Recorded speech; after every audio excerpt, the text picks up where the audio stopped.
Support comes from the Missouri Forest Products Association. Missouri produces wood pallets, railroad ties, white oak barrels, hardwood floors, and more. Details on the variety of products made in the state are at choosewood.com. This is St. Louis on the Air from St. Louis Public Radio.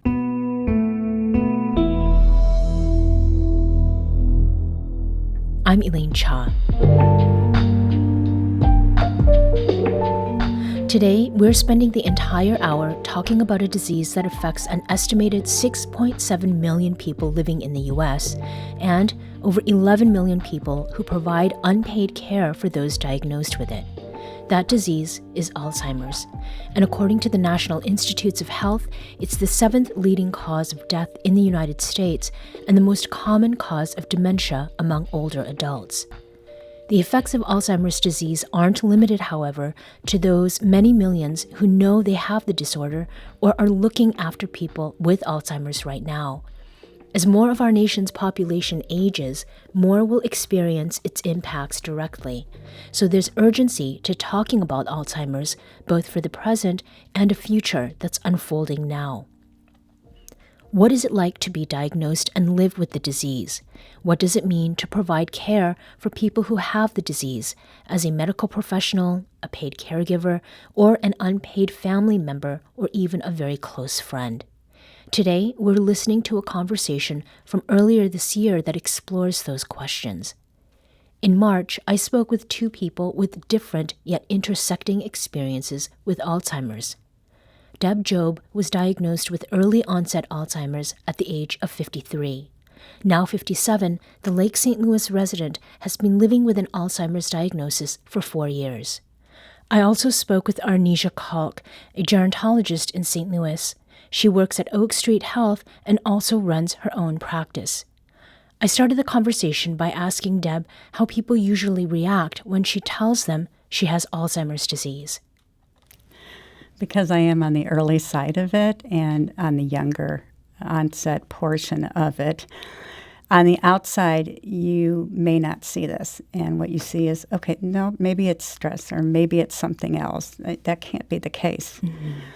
But there is a myriad of individuals that are impacted between the ages of 40 and 65 with an early stage younger onset. Now, Arnesia, what do you think people should know about the way early symptoms of Alzheimer's present? I think that it's really important to know that sometimes these symptoms are so hidden.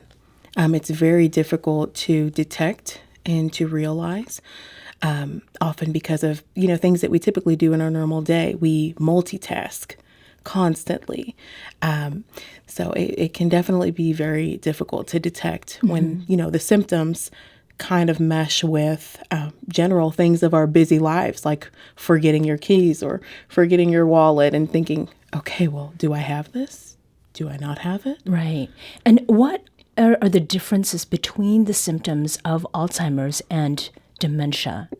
So for this, Alzheimer's disease is the actual disease itself. Plaques and tangles are what's built in the brain from proteins. Dementia is an umbrella term for an onset of symptoms. So they're a little bit different because you can have Alzheimer's disease without dementia and dementia without AD as well. Mm-hmm. Now, Deb, when was it that you started noticing your own symptoms? When did you know that something was off? I think this speaks for her very well with what she was saying. I really didn't think much of it. I was having memory problems. My husband said I was forgetting a lot of things. At work, I worked in a very visible, high-stress environment, and it was a very intensive year and a half, almost 2-year project. I was finding myself not being able to retain the information. It was taking me literally 2, 3, sometimes 4 times longer to complete a task that I used to be able to do in my sleep. I'd be in the middle of a governance presentation and lose my words completely. And I just chalked it up to stress, honestly.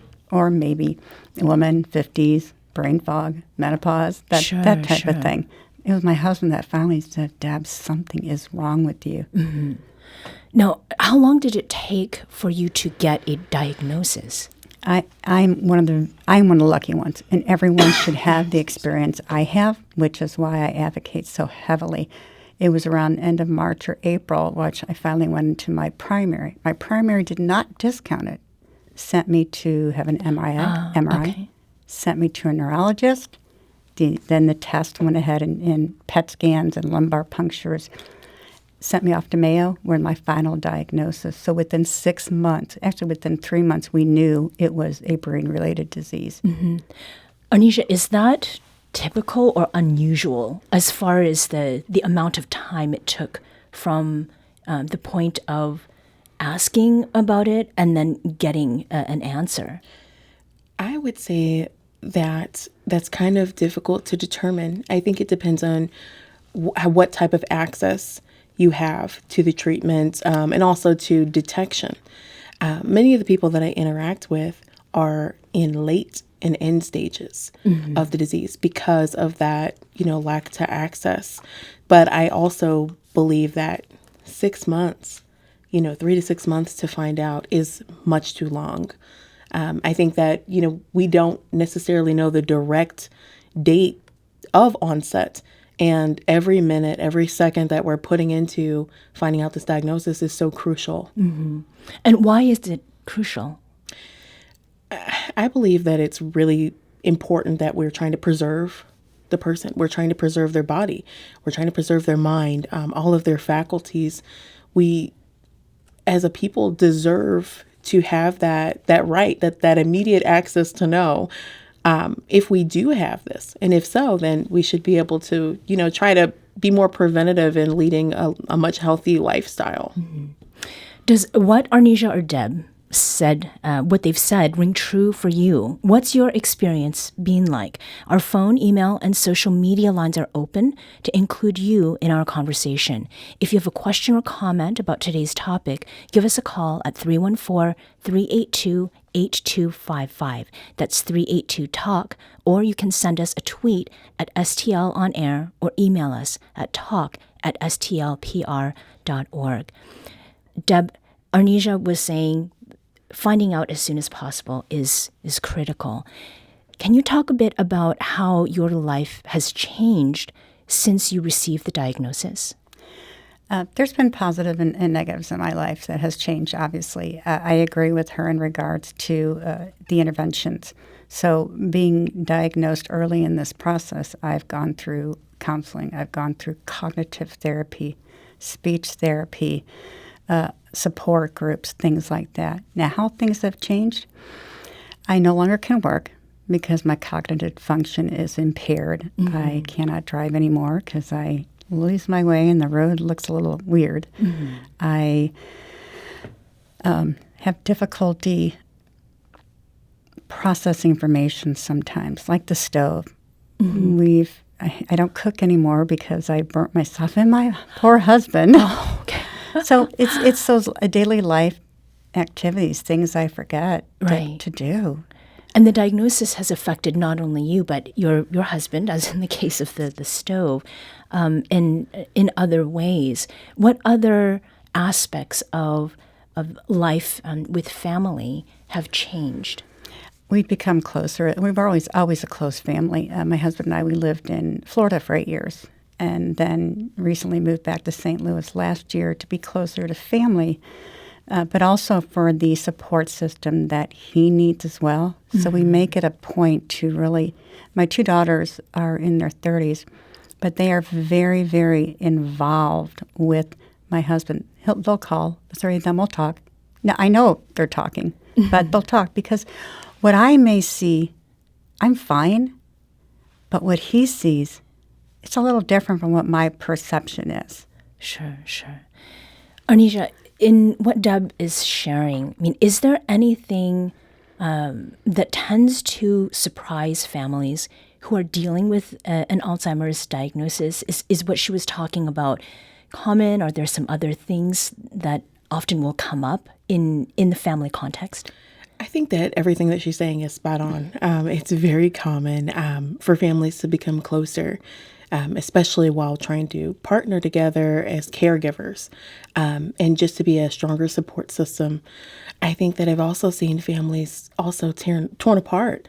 And it's most likely due to not having the resources, not knowing, how we're supposed to go about this. And I think that when you have a stronger support system, it makes it easier to keep people at home, but when you don't have that, the population for, nursing home care is increasing tremendously. Right.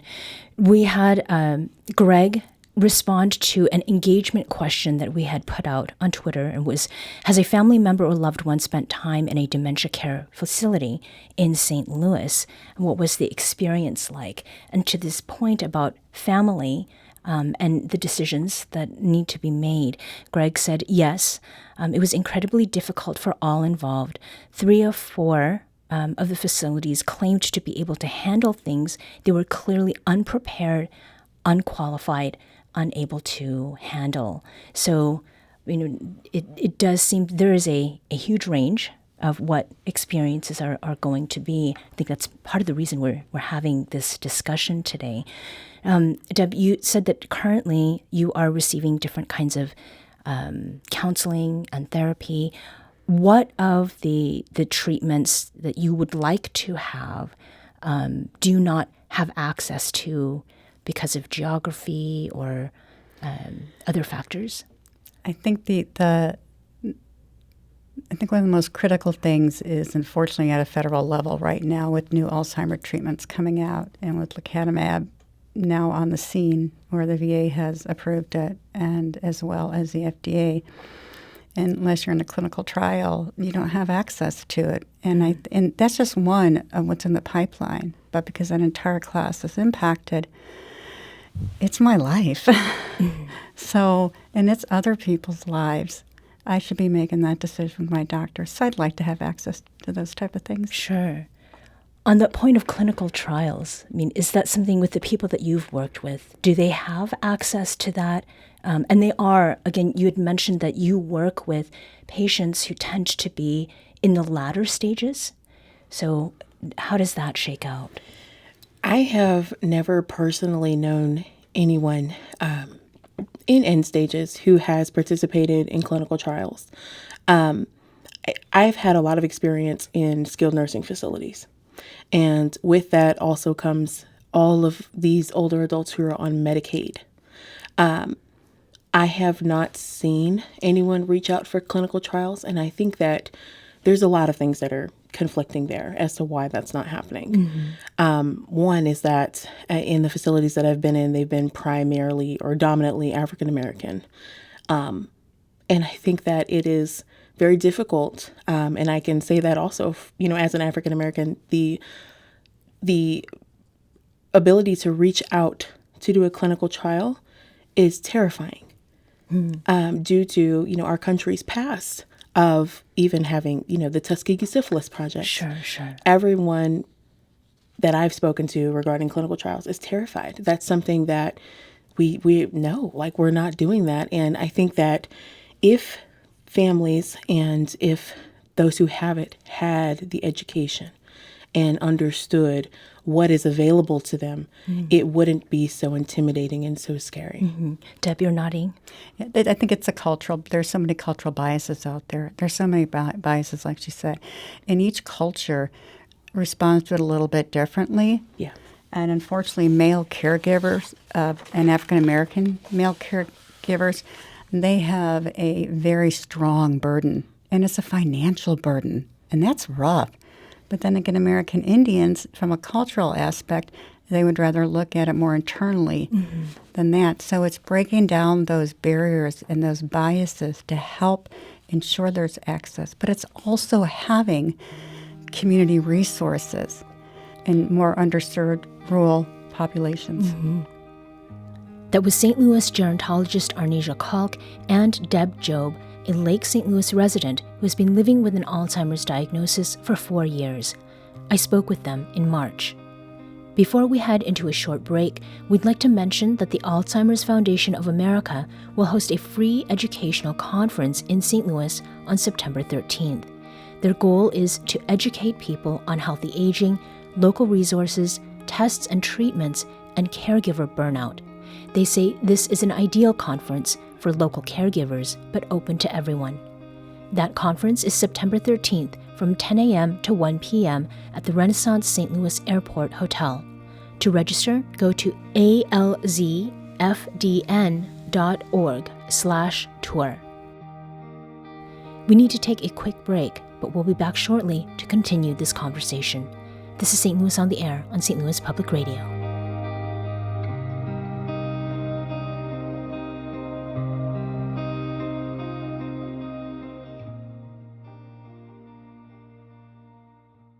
Support comes from the Missouri Forest Products Association. Missouri produces wood pallets, railroad ties, white oak barrels, hardwood floors, and more. Details on the variety of products made in the state are at choosewood.com.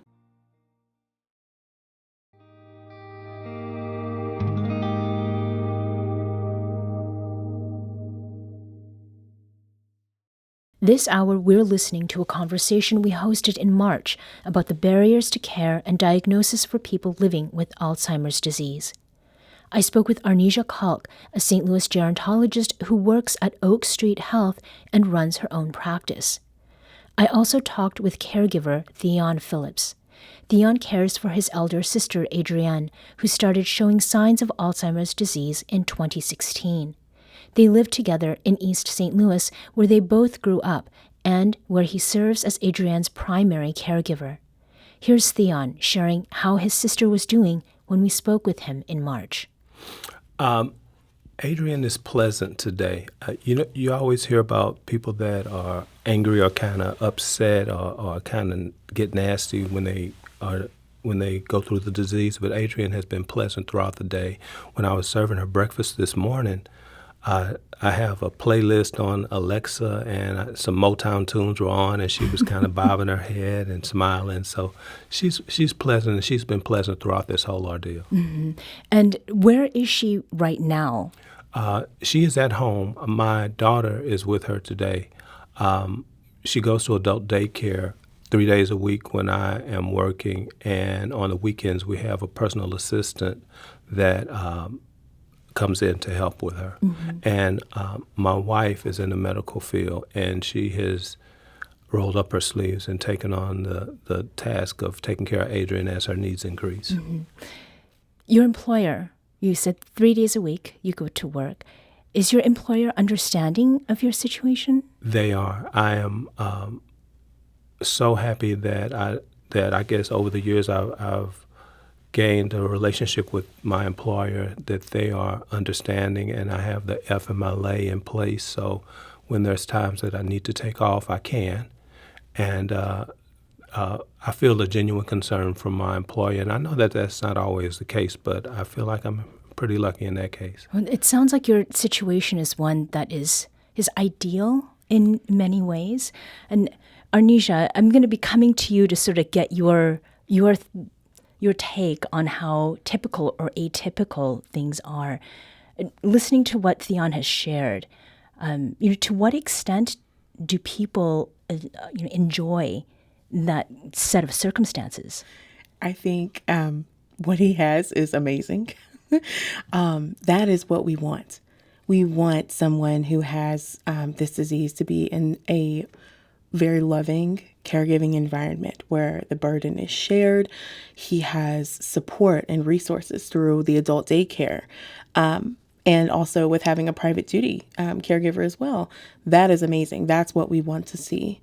I think it can be rare depending on the area, and whether or not someone has access to resources. Mm-hmm. So that really would be the difference there. But I think it sounds to me like this is exactly what we would want for anybody who's going through this. Mm-hmm.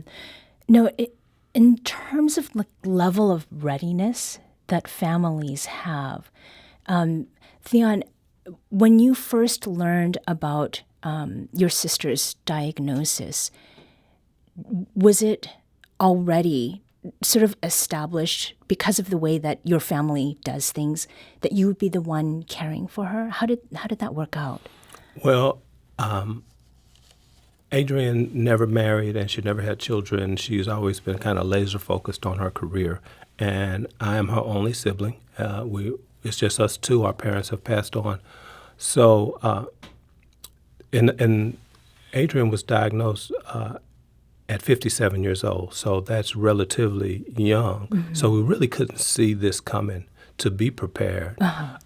And personally, I was just like a deer in the headlights, not knowing what to do or where to go, or how to, what next step to take. Right. So was there a moment before formal diagnosis where you realized that something was not as it was before?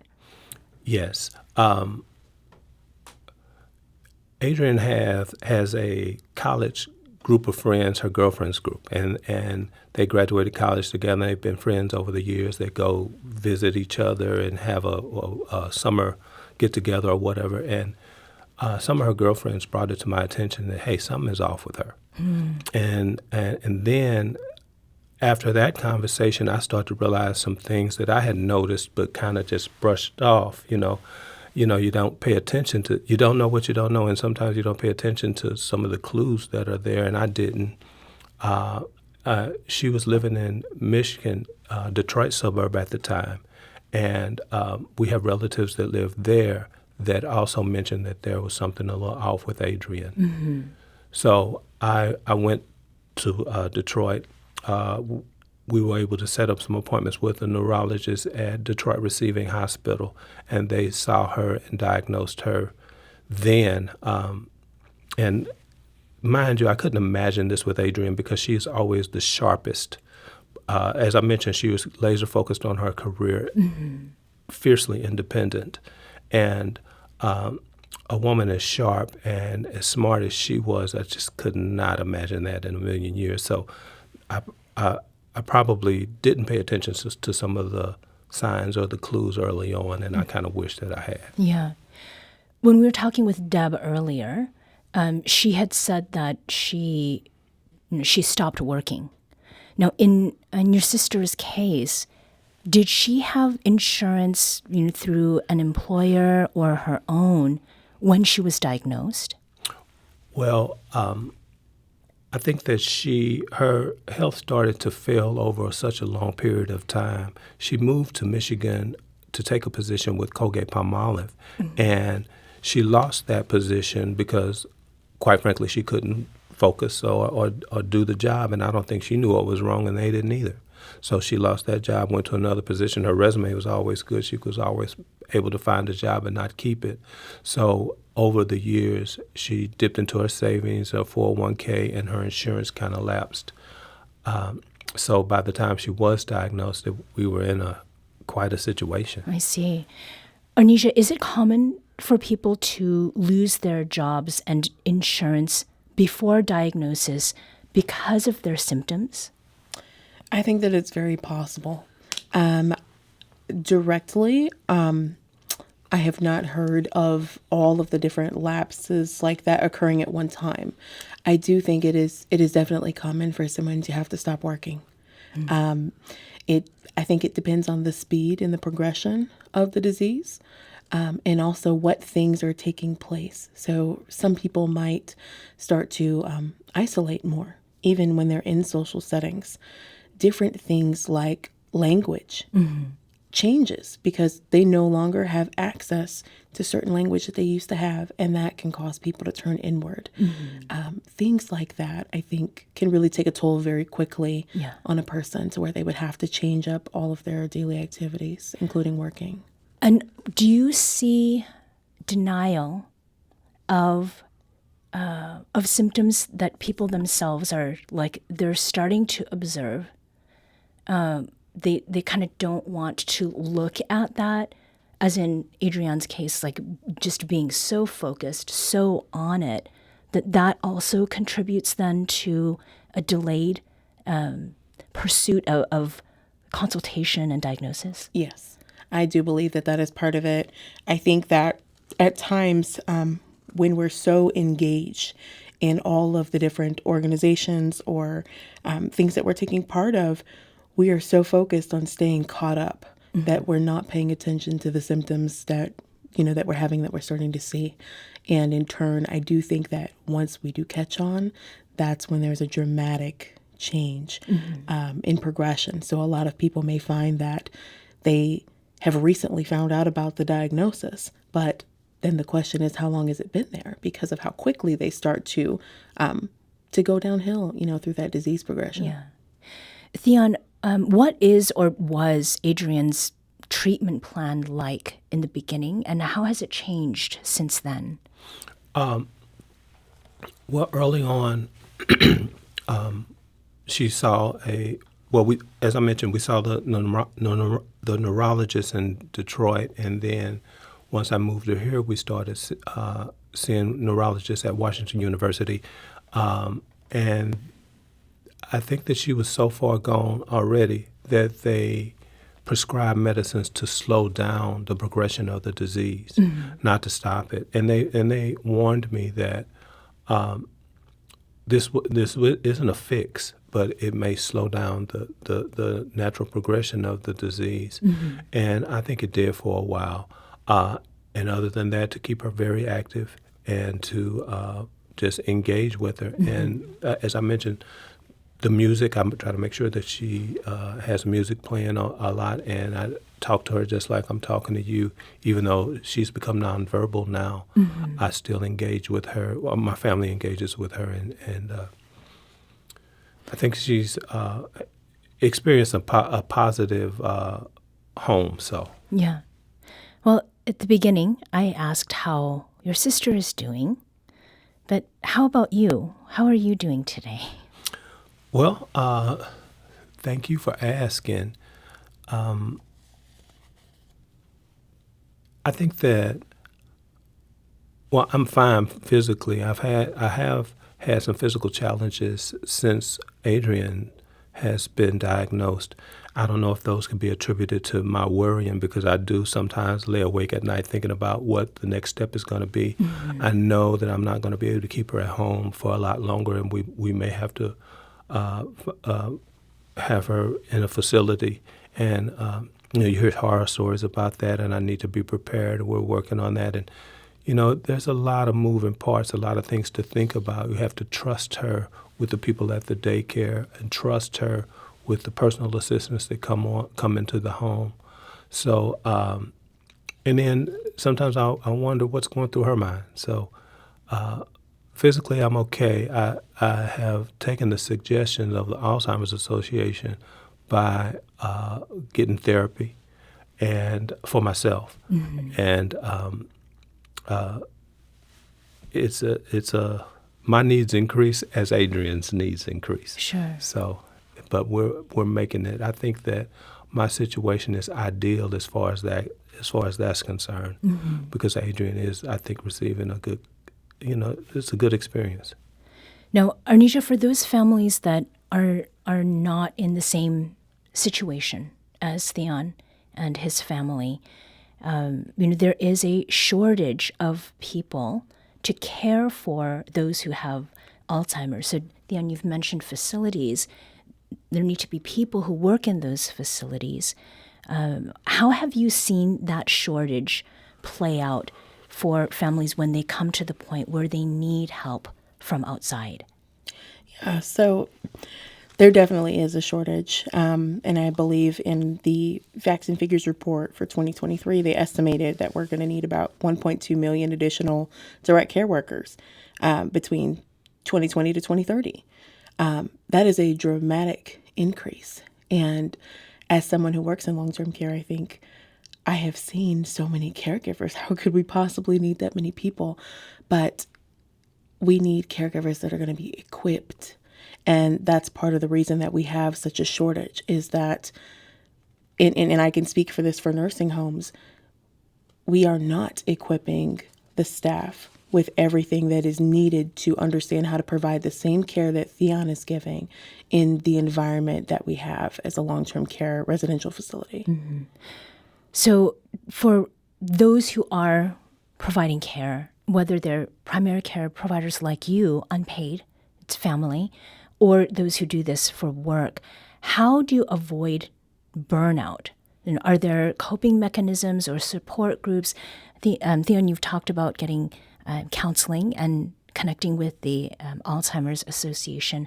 Are there some other things that can help people stay, as whole as possible as they're fulfilling these really important roles? Yes, absolutely. I think one of the most important things that anyone could know to help reduce burnout, because it will come, no matter how prepared you are. You cannot be the most prepared person on earth. There are so many twists and turns with this path, but understanding interventions for behavioral changes is very important. It could be behavioral or physical changes. So, I've seen caregivers that have gotten so stressed because the person that they're working with won't move their leg, or, can't make that next move, or maybe they're not responding as quickly as you'd like them to. And realizing that we have to live in their world, that is where we find success. So as you're sitting here, we're having this conversation, Theon, and everything that you have experienced, what kind of support has been most helpful to you? Well, I did mention Alzheimer's Association. The neurologist at Washington U kind of set me off into that direction.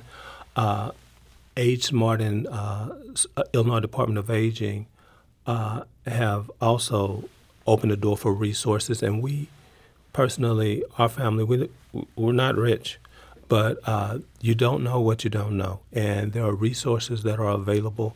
One resource kind of opened the door for another resource, and communicating to open the door for another.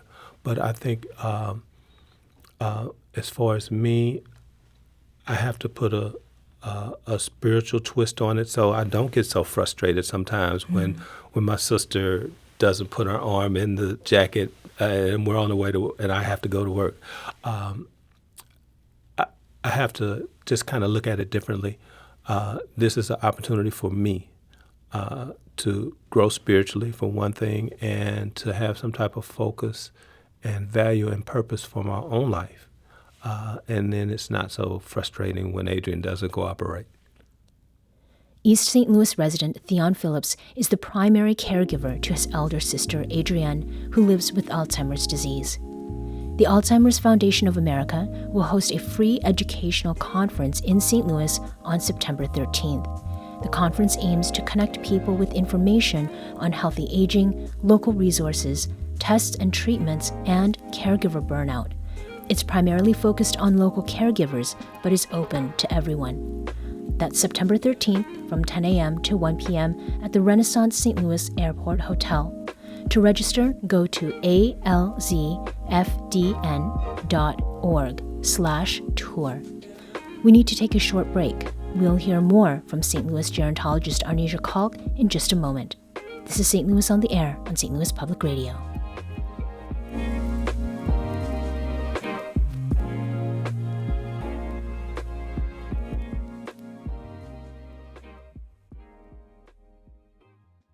Support comes from Missouri Forest Products Association, committed to sustainable and sound conservation of the state's forests, which support more than 41,000 Missouri jobs, resulting in a $10 billion industry. ChooseWood.com.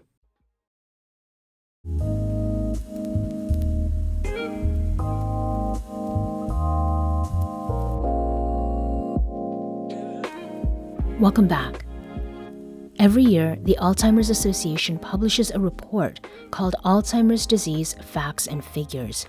And just a few years ago, its 2020 report covered 3 overlapping areas of concern: workforce shortages, the increasing number of Alzheimer's patients as our population ages, and personal health consequences for both paid and unpaid caregivers of those with Alzheimer's. To put some key facts and figures into real-life context, let's dive back into our conversation from earlier this year with gerontologist Arnesia Kalk and Dr. Monique Williams, Senior Medical Director at Oak Street Health. I asked Dr. Williams for help answering a listener question from Richard in St. Louis. He asked us how people can tell the difference between Alzheimer's, dementia, difficulty hearing, and old age. One of the things that I recommend is if somebody thinks they have some trouble with hearing, or for example, their loved ones are telling them that they think that they're having a hearing issue, getting that checked out is essential because hearing impairment can sometimes appear as if people are not retaining information and it's because they didn't hear it to begin with. So getting that formal audiology testing and then getting hearing aids and wearing hearing aids consistently is important, and some studies suggest that when people have hearing impairment that's untreated, it actually can lead to long-term problems with memory and thinking. And in terms of normal aging, the difference between normal aging and Alzheimer's or other dementias would be, so for example, with normal aging, you might go from one room to another and then think, I don't know what I'm here to get. And I remember when I was a medical student, somebody told me, yeah, I have a bad case of hereafter syndrome. And I said, hereafter syndrome? I've never learned that in school. And the person said, well, that's when you go from one room to another and you say, oh my, what am I hereafter? It affects a lot of people regardless of age. Sure. So that's totally normal. Or the other thing that people commonly see is, if you're talking about a movie, you might say, the movie with that guy who was in the other movie with the other guy, and then there's a delayed recall of names, or you bump into an acquaintance and the name comes back later. That's completely normal. When we talk about Alzheimer's disease and related dementias, those are changes in memory and thinking that are consistent and sufficient to affect everyday life. So, it's a nuisance when you don't remember the acquaintance that you met a couple of years ago's name and it comes back to you when you're putting away the groceries. But it's an impediment when people are missing appointments, missing bills, forgetting important dates and tasks. So it's a change that's substantial that's affecting everyday life. So right now in this room, I'm sitting with two geriatric specialists. So you represent the workforce that exists, but there are workforce shortages. So a question like this that we've received from one of our listeners, it could very well be someone who needs to see somebody but doesn't know where to go, or there isn't someone to see. Who is it that diagnoses Alzheimer's? So Alzheimer's and other related dementias are diagnosed by several different types of specialists. First and foremost, sometimes they're often diagnosed by the dementia. Alzheimer's or other dementias is often diagnosed by a primary care provider. And due to the fact that there is a proactive concern about screening for memory and thinking problems, one of the reasons why the Medicare annual wellness visit includes some questions and screening for memory impairment is because of the importance of screening and early diagnosis and detection. So for a good proportion of people, they would be diagnosed by their primary care provider.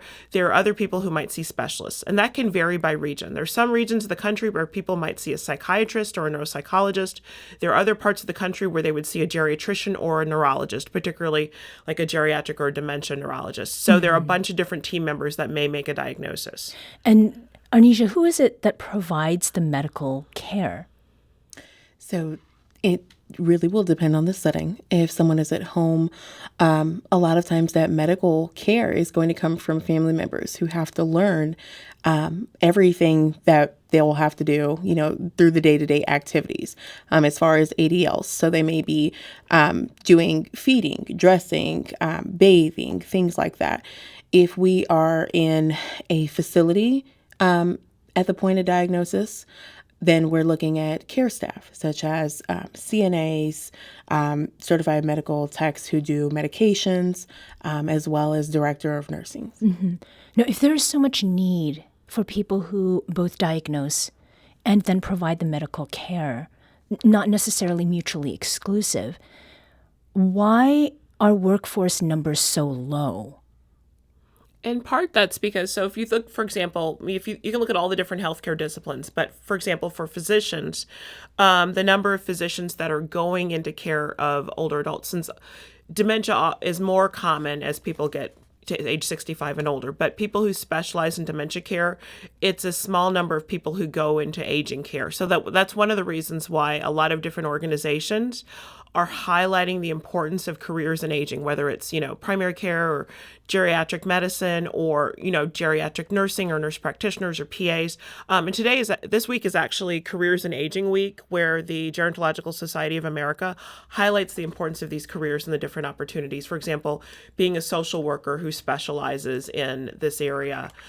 So part of it is making sure we have a pool that's engaged in aging specialty care. The other thing is making sure that the primary care teams, the physicians, the nurse practitioners, the physician assistants who do primary care get additional training so that they have that skill set and continue to refine that skill set as science advances.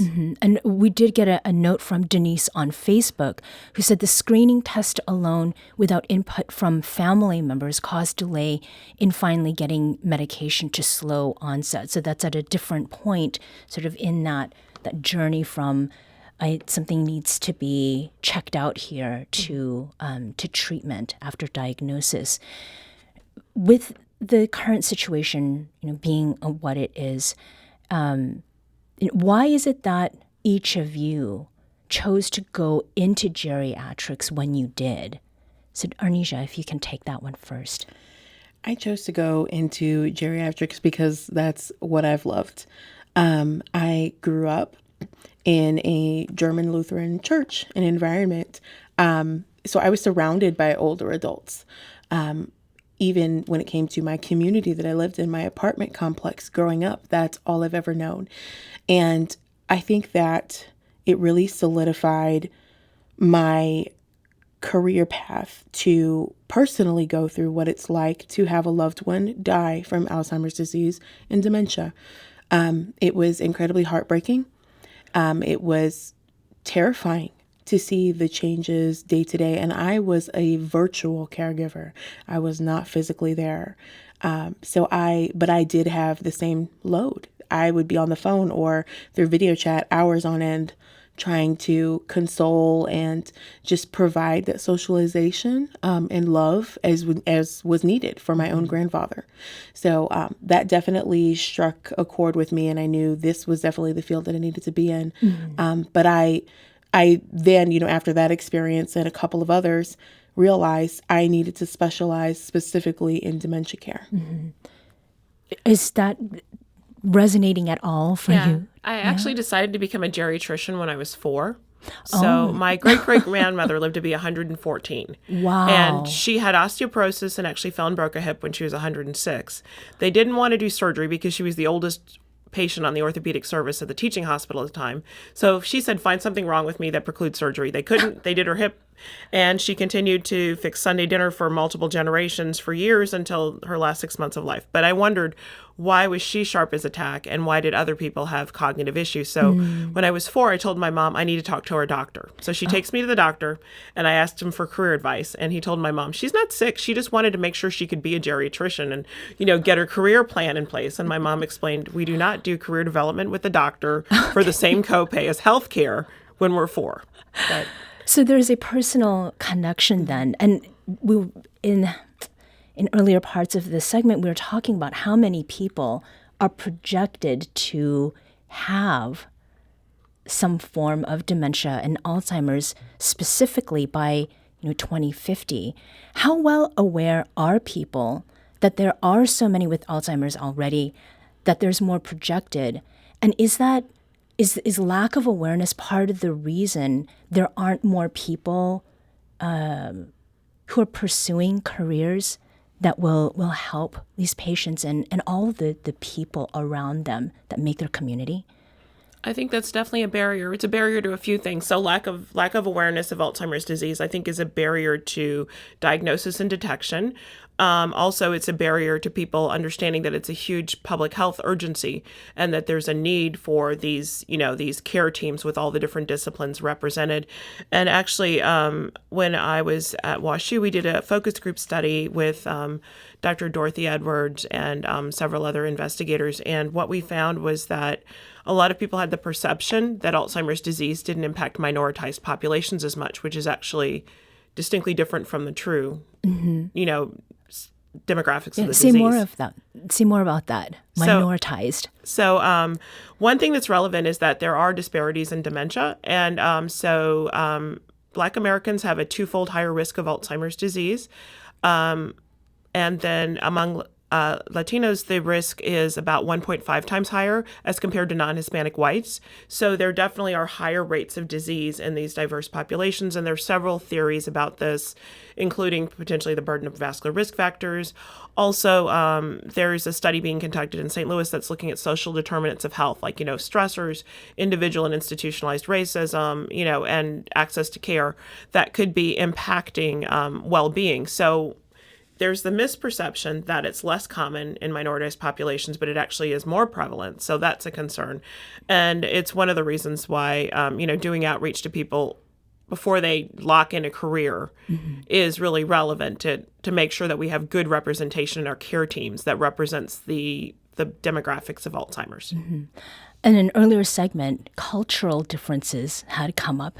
So I'm of Korean background, and I can tell you that conversations with my mother, who will turn 70 on Saturday, started when she was in her late 40s, and she and her friends were talking in depth about what they wanted to do if they did have dementia or Alzheimer's, and all of the things that they were going to do together and individually to stave it off. So the extent to which, like, these numbers, St. Louis is very binary, black and white, but sort of not taking into account other cultural groups that will be and have been affected, but also can be part of addressing what is coming for everybody. I guess something that came to mind as we were talking earlier. When it comes to barriers for primary care providers, because they often are the first the first stop, what are some barriers that they may face when trying to diagnose someone who comes in with cognitive issues? One thing that's relevant is to have a family member present if possible, or someone that you can access to get history on the individual. And when you're looking at diverse patient populations in terms of getting accuracy in diagnosis, rather than relying on paper pencil tests, which can have cultural bias, getting what we call evidence of intra-individual change. How has that person changed from their baseline is really, really relevant. So asking that person who knows them well, an adult child, a close friend, a spouse or partner who can tell you, this is how they always were baseline in terms of their function with finances. This is a change. This is how they always function in terms of short-term memory, but this is the change that's observed. And they can tell you the timeline for the change, the rate of the change, and the magnitude of the change. And with that information, it can be a lot easier to develop, a plan and to determine whether there is change sufficient to be consistent with dementia. So for a lot of primary providers, what they could do is have an appointment that focuses on delving deeper into memory concerns, as opposed to, just trying to do that during a visit that's for high blood pressure and diabetes, but rather having a designated appointment that focuses on the memory concerns. And then the primary also might make a referral to one of the specialists we listed, such as neurology or geriatric medicine or psychiatry, to get more information on the nature of the symptoms and the cause of the dementia. And one thing that's relevant to understand too is, so dementia is the umbrella term. That is the broad category, kind of like chest pain. So for example, someone could have chest pain because of a rib fracture, pneumonia, or something cardiac. And in the same way, dementia could be due to a number of different things. And if you're thinking of your umbrella, the handle of the umbrella is Alzheimer's disease. And then the other types like Lewy body, vascular, those are the ribs on the umbrella. Okay. And we did have a note here from Stacy Newman in STL. She said, my husband recently died from frontal temporal dementia, FTD, which is rarer, hits younger ages, and is very difficult to accurately diagnose without an autopsy. We had many struggles trying to teach family members and friends that it was not Alzheimer's. Our saving grace was finally, after years of searching, finding medical care and skilled nursing staff who knew how to treat FTD. So if you could address maybe that type of dementia, which is what Bruce Willis has, Yes. We'd have to get to that at some other time. We are coming up here on the end of the program. Before we finish, just as a last word, can you just give one word of advice to someone who is looking for help for diagnosis? for anybody who's looking for help with diagnosis, my ultimate piece of advice is to never stop looking. Please contact the Alzheimer's Association. We have a 24/7 helpline, that is always available for anyone. I would echo the same sentiment. If a diagnosis needs to be sought, reaching out to the Alzheimer's Association for resources and support is really an excellent option. That was Oak Street Health Senior Medical Director Dr. Monique Williams and gerontologist Arnesia Kalk. I spoke with them in March. The Alzheimer's Foundation of America will host a free educational conference in St. Louis on September 13th from 10 a.m. to 1 p.m. The conference aims to provide resources to caregivers, but it's open to everyone. To register, visit alzfdn.org/tour. This episode was produced by Avery Rogers. Audio engineering by Aaron Dorr. Our executive producer is Alex Hoyer. St. Louis on the Air is a production of St. Louis Public Radio. Understanding starts here. St. Louis on the Air proudly supports local artists by using music from Life Creative Group. Do you find yourself regularly listening to episodes of St. Louis on the Air? Suggest us to a friend you think might enjoy our conversations, and leave us a review and rating on Apple Podcasts on the App Store. It's the simplest way to help people discover our show. Thank you. St. Louis Public Radio is a member-supported service of the University of Missouri St. Louis.